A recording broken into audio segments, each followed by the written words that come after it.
Good afternoon, everybody, and welcome to NQA's webinar today on ISO 14064-1. I'm Stephen Burt. I'm NQA's Carbon and Sustainability Services Director. So thank you very much for taking the time to join this afternoon, and I hope you find the webinar to be of interest. We'll have some time, I think, towards the end of the hour for any questions that you might have. So you should be able to see the questions dialog box where you can type in any questions, and I'll do my very best to answer them towards the end. But feel free to type any questions as we go as well, and I'll be able to see them coming up and hopefully can clarify as we go. So we'll make a start. So just a bit of background to NQA first, for those of you that don't know us. NQA are a global certification and verification body. We provide a whole host of different certification services against lots of different ISO standards under our various accreditations throughout the world. In the UK and Ireland, however, we offer environmental and carbon and sustainability certification and verification services. So that includes for ISO 14064-1, which we're going to be discussing today, but also carbon neutrality standards PAS 2060 and ISO 14068-1, and also the carbon and buildings in infrastructure publicly available specification PAS 2080. So hopefully that gives you a little bit of background to NQA, who we are and what we do. As I mentioned, I'm Stephen Burt. I'm the Carbon and Sustainability Services Director here. Between myself and my colleague Amber Dixon, who's our Sustainability Assurance Manager, we head up and run NQA's Carbon and Sustainability Business Unit.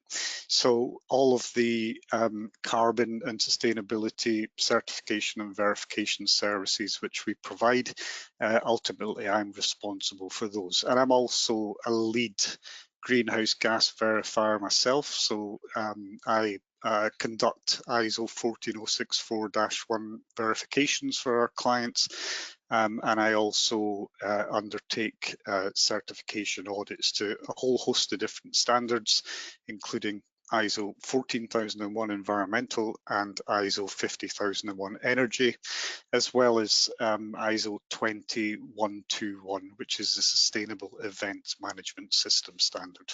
So if anybody has any queries or questions or needs any information, Amber and myself are always happy to have a chat with you. We group our services under the ESG headings: environmental, social and governance. Some, like ISO 20121 in the bottom left there, sustainable events, are kind of difficult to group under one heading because they encompass a number. However, you can see the main ISO certification and verification services that we provide there on that screen.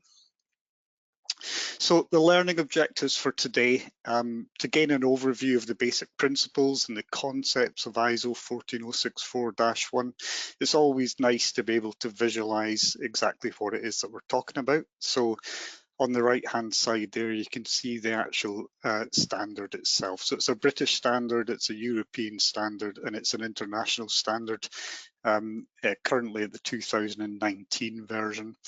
We'll also aim to gain an overview of the basic structure, the content and purpose of ISO 14064-1. So we don't have time to go through each of the clauses in any great level of detail, but we'll have a very high level and brief overview of the requirements one by one as we go. And hopefully that will frame the standard into a picture for you of how the standard itself can help to support your organization's environmental ambitions, carbon ambitions, and wider sustainability ambitions as well. So context and introduction first. So the standard, its full title is the specification with guidance at the organisation level for the quantification and the reporting of greenhouse gas emissions and removals. So the words to note there, it provides requirements, a specification, but it's also full of very useful guidance, particularly in the annexes at the back of it, which help with the interpretation and the implementation of it. It's focused at the organizational level, and we'll discuss that in a bit more detail very shortly. It's around quantifying your greenhouse gas emissions. It's around reporting your greenhouse gas emissions, but also any greenhouse gas removals that you undertake as an organization. The options and availability of removal technologies, whether engineered or nature-based removal technologies, are still in their infancy. So on the whole, we'll focus largely on the greenhouse gas emissions during this webinar rather than the greenhouse gas removals. So the standard, it was originally published in 2006. The most recent revision is 2019. I've tried to make a distinction that the standard, because it applies at an international level, it doesn't necessarily specify what tools you should use to actually calculate your greenhouse gas emissions and removals. It provides a framework for quantifying them. The availability of tools varies from country to country, and how comprehensive those tools are also vary from country to country. We're very, very lucky in the UK because we've got one of the most comprehensive sets of greenhouse gas conversion factors that are available in the world. But because it's aimed at an international level, it provides a framework, but it doesn't necessarily specify exactly which tools to use to undertake the calculation process itself. As I mentioned, it's intended to be used at the organizational level, and it focuses on quantification and reporting primarily, but it does include the option for greenhouse gas mitigation or greenhouse gas reduction frameworks as well. It allows for external third-party verification, and that is via verification bodies such as NQA. So some standards provide for self-verification options, so a company verifying their own data. Some standards provide for second-party verification options, so for example a consultant undertaking that verification for you. But primarily ISO 14064-1 is aimed at third-party verification. So an external body, external verification body such as NQA undertaking it. And it's important to recognize that it doesn't exist in isolation. It exists as part of a suite of wider standards. So the 14064-1, which we're interested in today, is all about the organization level for quantification and reporting. So it's focused on companies and organizations primarily. There are two other standards that we should just briefly discuss as well, which ISO 14064-2, and that focuses on project level quantification, monitoring and reporting activities. So by the way of projects, that could be, for example, a carbon offsetting project. It could be, for example, tree planting and afforestation project. It could be any project that's aimed at that requires, quantification of carbon or greenhouse gas emissions associated with it. ISO 14064-3 is the standard which specifies how organizations like NQA should go about conducting or managing the verification process itself. So ISO 14064-3 is what we use in NQA as the framework to organise our verification activities around. But obviously today we're focused on ISO 14064-1. Overall, the suite of standards, they've been developed in response to the demands, the need for a standardised approach to quantifying, reporting and verifying greenhouse gas emissions. So we can ask why, and we can briefly look at some of the drivers around the process for greenhouse gas emissions to be quantified by industry generally. There's four main drivers really. An improved competitive advantage can be gained. Regulatory compliance could be achieved through conformance with ISO 14064-1.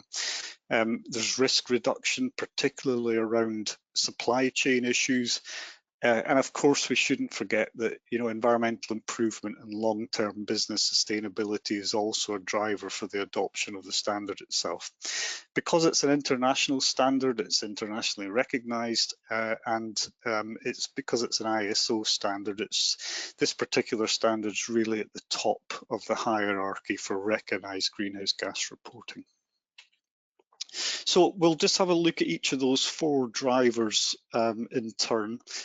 So thinking about improved competitive advantage first. So you may or you may not have been experiencing some level of pressure from your customers, perhaps asking you through tender documentation or through supplier questionnaires for information on your greenhouse gas emission performance.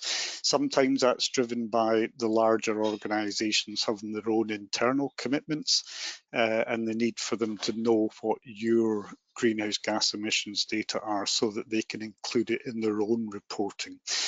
So there's lots of examples of questionnaires and through tender processes, the questions being asked around GHG emissions. And obviously you need to have some level of assurance that the numbers that you're providing to your customers are correct, and that's really where the standardized framework and the related external verification comes in.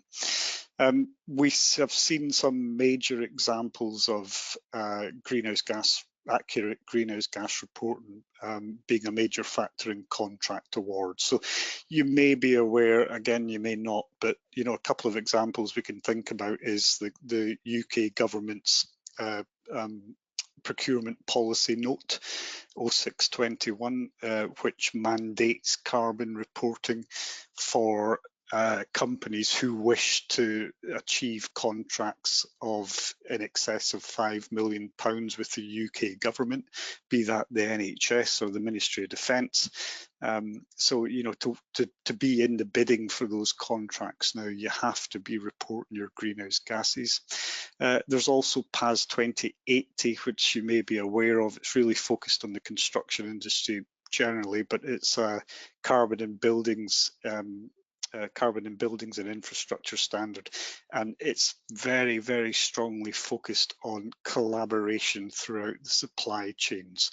So we'll see the impact of both of those as we go forward, as well as the wider supply chain driven by customer questions and queries around greenhouse gas data. Regulatory compliance is also, you know, a driver for adopting ISO 14064-1. So some of you might be in the midst right now of your ESOS, your Energy Savings and Opportunity Scheme submissions. I think the deadline is the 5th of June for you to register, and it's been extended into August to actually report. But for those of you that are involved in that, you might have seen that there are carbon reporting requirements in it this time around in phase 3, and my understanding is that those carbon reporting requirements will be mandatory when we get to phase 4 for ESOS. There's also the SECR, the Streamlined Energy and Carbon Reporting requirements. That's for, generally speaking, for larger companies who, again, within their directors' reports have to be reporting on energy and on carbon. And for some of the very large companies out there, the UK ETS, the UK Emission Trading Scheme, needs to have external verification of the numbers, the greenhouse gas numbers, and ISO 14064-1 verification is one way of achieving that. And the last couple, the climate change agreements around the climate change levy discounts, there's some discussion around those becoming mandatory for carbon reporting.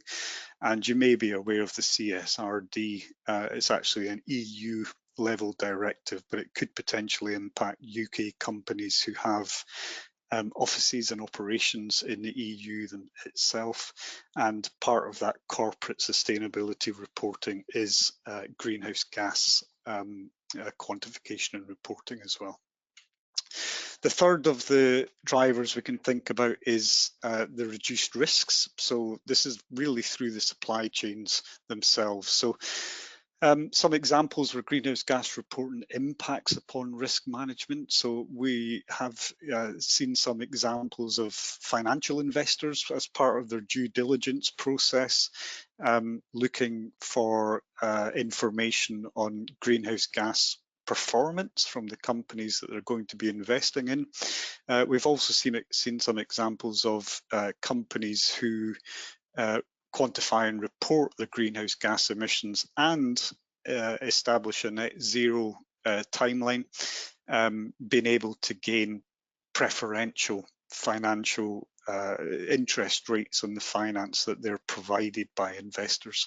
Insurers, likewise, as part of their due diligence process, may also look for greenhouse gas reports to be produced. And of course, there's the issue of negative publicity and reputational risk. So, you know, being able to have a really credible and trustworthy method of reporting your greenhouse gas emissions allows the avoidance of any reputational risks around greenwashing, and ISO 14064-1 and verification provides a great way of achieving that. And lastly, we shouldn't forget environmental improvement, long-term business sustainability as well. So the drivers, we can expect those to increase. Consumers are much more aware these days, investors are much more aware these days, your customers likewise, and there is likely to be an increased frequency in climate-related emergencies overall. But it's also possible to reduce carbon and remain competitive. So we can think of it as a cost saving, a cost efficiency exercise to go about looking at particularly energy use and the carbon associated with that. And a great example I always think is how the UK as a nation has reduced its greenhouse gas emissions by 42%. Up until 1990 to 2017, whilst at the same time the economy grew by 2/3. So it's not a mutually exclusive thing that quantifying and reporting greenhouse gas emissions is a burden on business. It's actually a real benefit to the long-term sustainability of a business. So we'll have a look next at the structure and the content and the purpose of ISO 14064-1. So the standard, it's organised around 10 different clauses. Some of them, for those of you that are involved in the ISO standards, will be familiar with, others might be new to you. But we'll work through these one by one and briefly touch upon what's required and what the expectations around each is. So clauses 1 to 3 we can quickly summarise. You'll see these same clauses with the same title in lots of other ISO standards. So scope just covers the intended outcome and the boundaries as the standard itself applies. Normative references, there's none in this particular document. And then there's a really nice list of terms and definitions in clause 3, and those are organised around terms and definitions for greenhouse gases themselves, for greenhouse gas inventories, for the verification process and others as well. So it's a good starting point to read the terms and definitions if this is something that's new to you.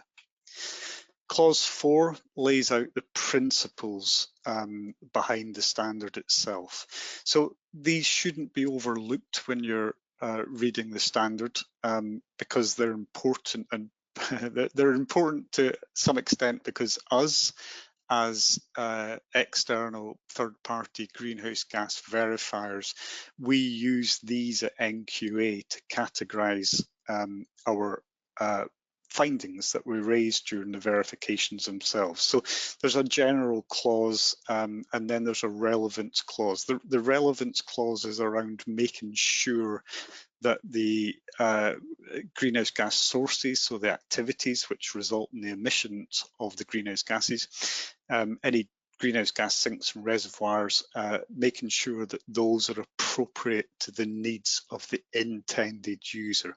The intended user is the interested party, the stakeholder that might pick up your greenhouse gas report and have an interest in looking at the information in it. So it needs to be relevant. It also needs to be complete. So your greenhouse gas inventory and your greenhouse gas report should include all of your relevant greenhouse gas emissions and removals. So it needs to be comprehensive and cover everything that's relevant to go in there. It needs to be consistent. So it needs to provide meaningful comparisons in greenhouse gas related information. So that could be related to establishing a baseline year, which you use for comparison purposes year on year. It could also be at industry level to make sure that you can compare and benchmark your greenhouse gas emissions with similar organisations in similar industries, such as utilities or water, for example. It needs to be accurate. So the application of the standard should reduce bias and uncertainties as far as is practical, and it should be transparent. So the greenhouse gas report and the application of the standard should make sure that it discloses sufficient and appropriate GHG related information to allow intended users to read the greenhouse gas report and make decisions based on the numbers therein with a reasonable level of confidence. So these are the principles around the standard itself. And then it goes on to clause 5, which is about establishing your greenhouse gas inventory boundaries. So a greenhouse gas inventory, we see them in many different forms. Sometimes they're a nice, simple, basic Excel spreadsheet, which presents the data, presents the conversion factors, and then presents the final tons of carbon dioxide equivalent. And sometimes we see them as more complex software-based solutions as well. There's lots of options out there about how you put your greenhouse gas inventory together. But the essence to the standard is about what's being looked at and to what extent. So this is absolutely critical and should never be overlooked, because the boundaries are about what you are and therefore what you're not reporting and including within the greenhouse gas data that you produce.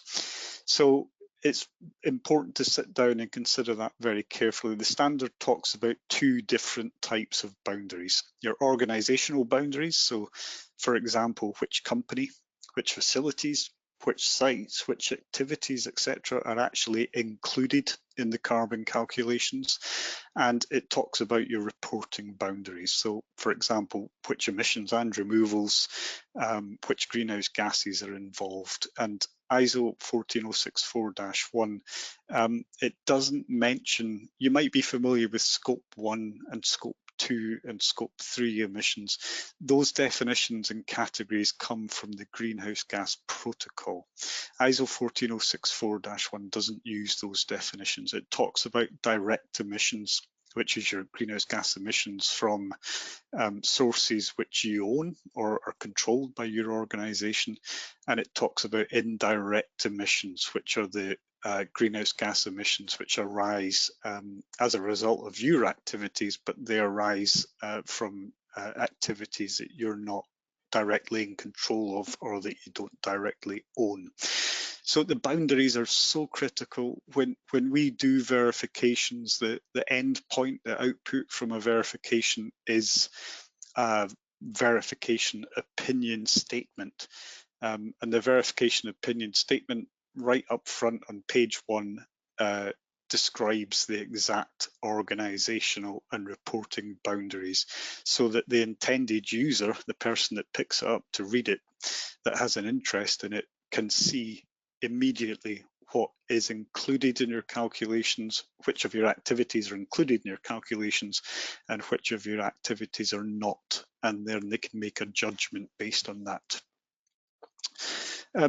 The standard also in clause 5 requires that all of your greenhouse gas emissions are converted into tonnes of carbon dioxide equivalent. Now, there's a bit of science behind this, so I'm not going to go into it in any great level of detail, but due to the different global warming potentials of different greenhouse gases, it's important that we can standardize those and report them in a standardized and consistent and comparable format. So tons of CO2e is a way of doing that, and there's lots of ways of converting your activities into tons of CO2e. We'll look at those in a second. It also requires in ISO 14064-1 that you report each greenhouse gas individually. So when it talks about greenhouse gases, we can think about the ones that are identified in the Kyoto Protocol, and that identifies carbon dioxide, not carbon dioxide E, not the equivalent, but carbon dioxide itself, methane, nitrous oxides, nitrogen trifluoride and sulfur hexafluoride, as well as some others as well. For example, HFCs, which you'll find in your F gases, your air conditioning systems or other chiller units. In the UK, we're really fortunate because the UK government conversion factors, they convert each of these gases into tons of CO2e figure for us. That's not the case in some other countries where I've undertaken verifications. So we're fortunate in the UK that the government have done that piece of work for us already. However, we should still bear in mind that ISO 14064-1, because it applies internationally, still requires us to define our GHG emissions within each of those groups, each of those gases, sorry. But of course, not every organization will emit all of those gases. Commonly, we see carbon dioxide, obviously. Sometimes we see methane. Commonly, we see nitrous oxides. Hardly ever, when we're doing verifications, do we see nitrogen trifluoride and sulfur hexafluoride, because there's specific industrial processes that produce those, like aluminium plants and so on. We often see HFCs for air conditioning purposes and chilling purposes. So the standard also requires a process to be in place to determine which of your indirect emission sources are significant to the business. So we don't want to get carried away here and think about, you know, significance evaluation like we do with environmental aspects in ISO 14001. But what we're trying to do is evaluate the significance of each indirect emission source.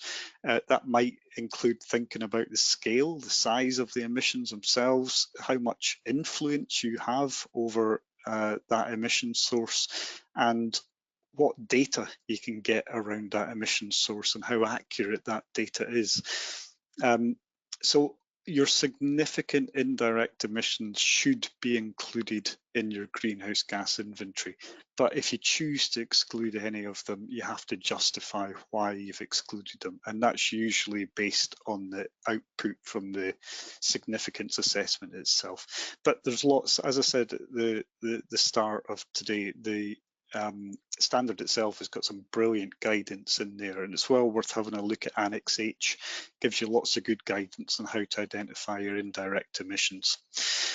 So overall, the standard lists these different categories that your emissions can fall into. So direct greenhouse gas emissions and removals, we can think about scope 1 emissions when we picture that. Your indirect greenhouse gas emissions from imported energy, in other words, not just electricity, but primarily electricity that you might use on site. We can think of that as being scope 2.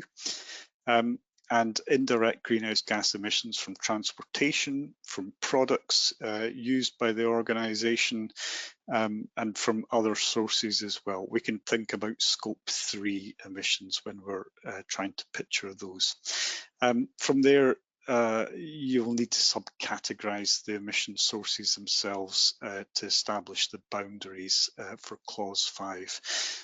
So for example, emissions from products used by the organisation, we can think of those as purchased goods and services. So most organisations, almost all organisations that we work with, will use the definitions and the categories and the subcategories in the greenhouse gas protocol to achieve that. So we usually see things presented as scope 1, scope 2 and scope 3 and tied into the ISO 14064-1 requirements for direct and energy related indirect and wider indirect emissions. And we almost always see the scope 3 emissions split out into the 15 subcategories for scope 3 emissions in the greenhouse gas protocol. So if you're thinking about ISO 14064-1, it's a great idea to have a copy of the greenhouse gas protocol in your other hand as well. So clause 6 then goes on to look at the quantification itself, the actual putting numbers against the greenhouse gas emissions and the removals. The essence of the clause, it's a substantial clause overall, but it is critical because it works us through the actual quantification process itself to enable us to come up with a tons of carbon dioxide equivalent. And those numbers in turn go into your greenhouse gas inventory to justify and to evidence the process. So essentially, in a nutshell, it's about establishing your boundaries and the activities within those boundaries, applying emission factors, for example, from the UK government, carbon conversion factors, and coming up with a tons of CO2 figure for your greenhouse gas emissions. So there's 4 main clauses in clause 6. First one is about identifying your greenhouse gas sources and sinks, making sure that they're all, you've included everything within the reporting boundary itself, and you've included all the relevant greenhouse gases themselves, the ones we've looked at previously. Second clause is about selecting your quantification approach. So there are various ones out there, but as I mentioned, in the UK, we're very fortunate. If you haven't seen it already, you can just Google for the UK government carbon conversion factors and you'll see just how useful those are. The next clause is about actually calculating the greenhouse gas emissions and removals themselves. And the last clause is about establishing a base year greenhouse gas inventory. So if this is your first time in doing these calculations, this will be your first base year, and it allows you to compare and contrast your carbon footprint year on year on an ongoing basis. And for that reason, and to prevent rework, it's very important that you choose a methodology for your base year calculation that you can simply repeat year after year, so that you're comparing apples with apples rather than trying to compare apples with pears and having to go back and rework and recalculate your base year based on the methodology that you're going to use. And again, that's a big strength of ISO 14064-1. It allows, it standardizes the process, so these year-on-year comparisons remain valid. Other support and documentation will come in. I've mentioned them already, but the Department of Energy Security and Net Zero, UK government department, their greenhouse gas conversion factors are invaluable here, and possibly, but not absolutely necessary, the greenhouse gas protocol is useful in providing a wealth of guidance around scope 1, scope 2, and particularly scope 3 emissions. So moving on again, clause 7 is around mitigation activities. So there's an unusual word in this clause, unusual in ISO terms. So what it says is, the organisation may comply with this clause. So we don't see that coming up very often in ISO standards. It's usually you shall comply with the clause. However, to get most from the efforts made in the quantification process, almost all organisations will adopt the requirement of clause 7, and they'll establish a mitigation plan based on a mitigation hierarchy. So we as verifiers would certainly ask a question of why it hadn't been adopted, but most organisations will do so.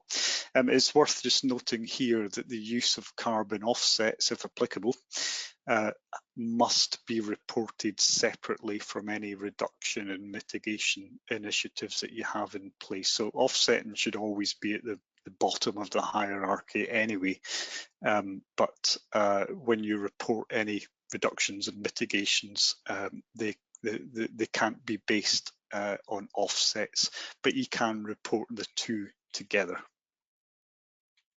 but separately, I should be clear on that. Clause 8 is greenhouse gas inventory quality management. So we get into slightly more familiar terminology here if you're involved in other ISO management systems, but you can imagine when you're doing this work, it generates a lot of data and a lot of documentation as well, and records. So the quality management around the process, the data process and evidence in it is absolutely critical. So we have a clause, an entire clause focused on greenhouse gas inventory quality management. It does require documented information, as you would expect. So we as verifiers will expect to see certain records to be available and certain documents to be available because the standard requires them to be recorded and documented. So some of the key considerations which must be documented according to ISO 14064-1 lie around responsibilities and authorities. They lie around training for the people who are doing the work. They lie around documenting the boundary that we've discussed. They'll lie around, obviously, documenting the greenhouse gas sources and sinks, documenting the quantification methodology that you use, reviewing the quantification approaches that you use to ensure consistency, calibration of any equipment that you use to provide the data. So, for large organizations, things like sub-meters for electricity and gas, things like meters for fuel, and calibration of those meters, the records of that is expected to be available. And overall, it's about producing and developing and maintaining a robust data collection system which has regular accuracy checks. Periodic checks could include internal audits and technical reviews, and then periodic reviews of opportunities to improve the information management processes. So we begin to see some familiar terms there if you're already involved with, for example, ISO 14001 or ISO 9001. There's a couple of clauses, 8.2 and 8.3. Clause 8.2 is around document retention and record keeping, so I'm sure you're familiar with that one. Clause 8.3, however, is around assessing uncertainty. So typically we see a recorded, documented uncertainty assessment around the greenhouse gas data, which requires the users to complete the uncertainty assessment so that they can understand any risks around their chosen quantification method, and also to determine the uncertainties themselves. So it's a question of identifying and evaluating the risks in the uncertainty in the data that you're using. Clause 9 is about your greenhouse gas report itself. So it's focused around planning, populating and completing the greenhouse gas report, and it will cover how you've applied the standard to your own organisation. So this is an output. Typically it's publicly available. You can see lots of examples if you search for them online from big and small organisations. But again, interestingly, for ISO purposes, it contains the word should. So it says the three clauses in question 9.1 to 9.3, the organisation should prepare a greenhouse gas report. But then it goes on to say if you're seeking verification of conformance against the requirements of ISO 14064-1, you shall prepare a greenhouse gas report. So that allows for organisations who want to use ISO 14064-1 and want to work to it, but don't want to seek external verification, then they don't necessarily have to prepare a greenhouse gas report. But of course, if you wish to seek verification, then it's compulsory to produce that report. And clause 9.3 has a long but very useful list of what you may wish to include in that report and what you shall include in that report. So when you come to the stage of putting a greenhouse gas report together, clause 9.3 provides a very nice checklist of what shall be included and what you may wish to also include in that report. And then the last clause is clause 10, which is titled the organisation's role in the verification activities. So it's the final clause of the standard. It provides guidance on the options that you have on whether you wish to progress with verification. So in NQA, when we conduct the verifications, we do it over 3 stages. So there's a very short duration pre-verification visit, and that involves really just making sure there's no big gaps or big holes in the information that you have. Make sure that there's no big gaps or holes in the data. Make sure that your boundaries, your organisational and your reporting boundaries have been suitably defined, and if you choose to exclude any emission sources, that the justifications around that are permissible. So we then undertake a main verification visit, which is a longer duration visit, and that's the second stage in the process. That involves us really scratching the surface of the data that you've provided us with and getting right back in behind it to the original data source itself, and making sure that it's correct, checking the calculations that you've undertaken and checking that that information has made its way through unchanged to the greenhouse gas report, but also making sure that the documentation requirements of the standard are all in place as well. And then finally, there's a third stage to the verification process, which we at NQA call a post-verification. We haven't just plucked it from thin air. There's a requirement in the accreditation standards that we work to that requires what's called an independent review. So we call it a post-verification, and that's when for example, one of my colleagues checks my work to make sure that I've done everything that I needed to do, and that makes sure that I've complied with the accreditation criteria such as ISO 14064-3 when I've performed my verification itself. So it's a 3-stage process for external third-party verification at NQA.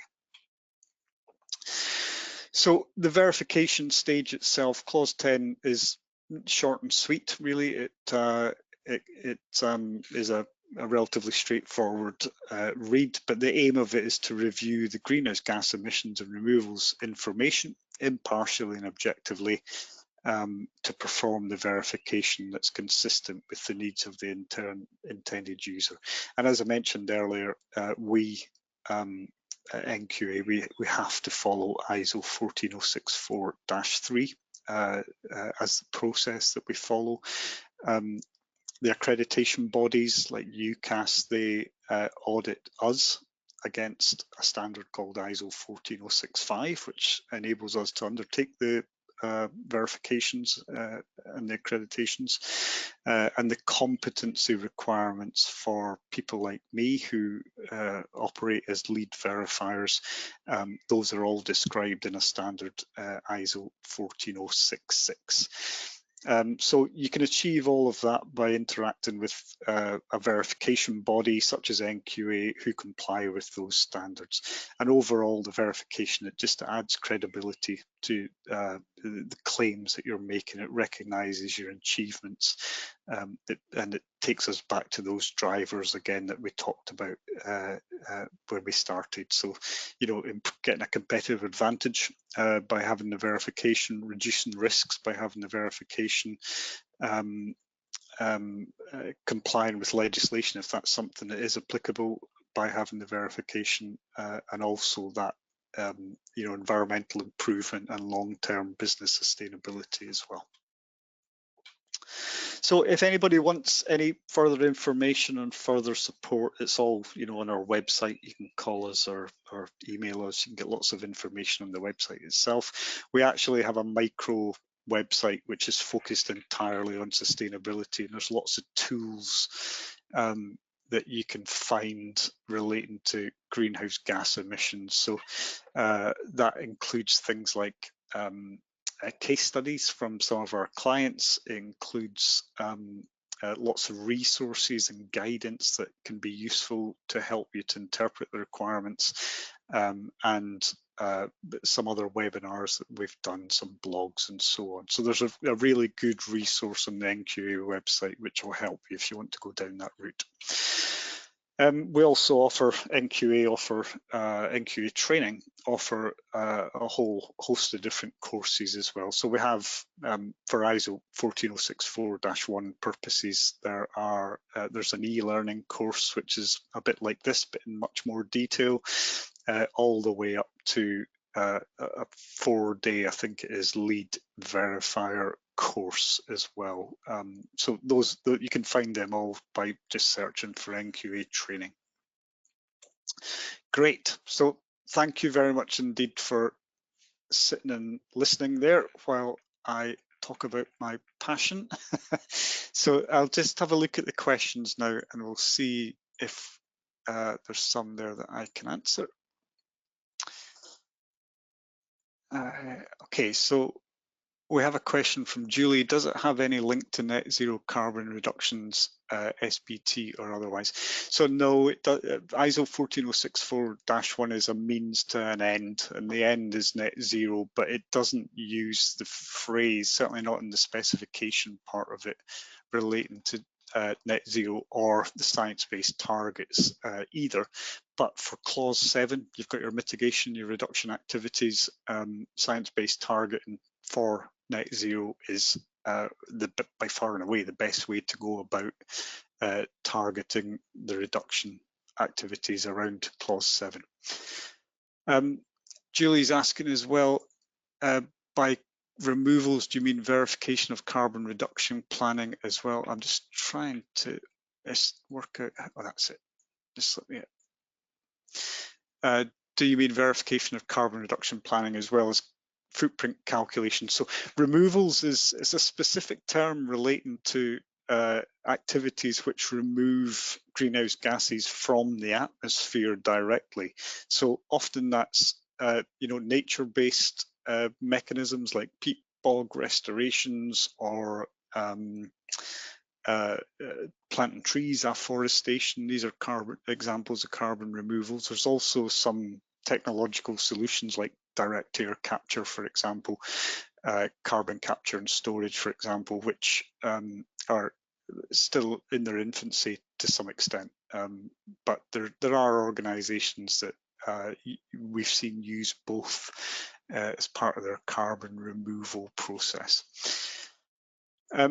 Richard's asking that PPN 0621 it's been applicable to all suppliers tendering for NHS contracts, no matter what value. I'm not, you've asked me if I can confirm whether that's the case. It rings a bell, but I'm not 100% sure. I thought they had perhaps reduced the threshold from £5 million to £1 million, Richard, but I'm not 100% sure on that. One of my colleagues, Claire, she's much more linked in with NHS contracts and PPN 0621, and if you search on our website you'll find a webinar that she's delivered recently on that very topic, NHS and supply chains and PPN 0621. Sarah's asking about being able to do an ISO 14064 audit. Yeah, Sarah, we can certainly offer it now. I think somebody's told you that we couldn't offer it until the middle of the year. Oh, that's possibly because of diary commitments, but give me a shout and we can have a chat. If you're in a hurry, I'm sure we can move some things around and potentially make that happen. Julie's asking, some categories in 14064-1 seem compulsory, like visitor transport data. How rigid is this? Seems something we could normally put outside of boundary for the data to be collected. Time versus benefit is out of kilter. That comes back to your significance assessment of your indirect emissions. It's up to you to do that assessment and then justify it to somebody like me about what you have included and what you haven't included. But again, if you look at Annex H of the standard, it gives you loads of guidance on what those justifications might look like. Anup's asking if we can share the presentation. Certainly can. Somebody's asking if we get a copy of the standard, not through NQA. You can go to the ISO website and buy a copy of the standard.